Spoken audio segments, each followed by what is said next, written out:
In today's video, I'm going to teach you how to generate a Bitbucket token. Access tokens are a handy way to interact with your repositories without sharing personal passwords. They allow you to control access with precision, which adds an extra layer of security to your workflow. So let's dive into the process of generating one. First, you'll need to be at your Bitbucket dashboard, which is essentially the main hub for managing your repositories. Here, you'll choose the specific repository you wish to work with. Picture this as selecting the specific project you'd like to apply access controls to.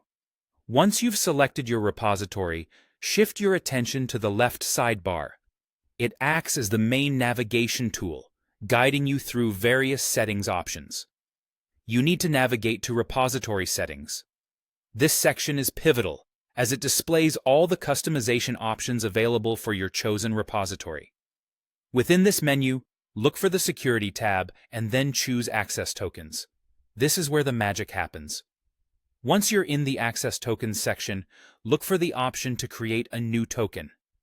By clicking Create Access Token, you start the process of configuring your new access credential. This is where the nitty-gritty details come in, so take your time. You'll be prompted to provide a name for your token. This could be anything descriptive that helps you remember its purpose later on, perhaps matching the task or the person using it. Next, consider the expiry date. Setting an expiry date is a smart move if you're sure that the access will only be needed temporarily. It limits security risks by ensuring the token is only valid for as long as necessary. Now, you'll have to choose the appropriate permissions or scopes needed for your token. This step ensures that the token has just the right amount of access required to get the job done, nothing more. Whether it's just read access or the ability to make changes, choose wisely to uphold security best practices.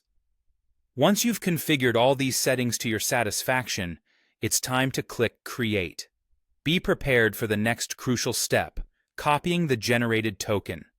Remember, this token is displayed only once, so it's extremely important that you store it securely right away. Consider placing it in a password manager or any secure vault you use for sensitive information. This ensures that you can easily retrieve it whenever necessary without compromising security. And there you have it. Your Bitbucket token is now fully generated and ready for use. Always remember to manage and revoke tokens regularly, adapting any permissions as your requirements change. With these steps, you now have a powerful tool in managing your Bitbucket repositories safely and efficiently.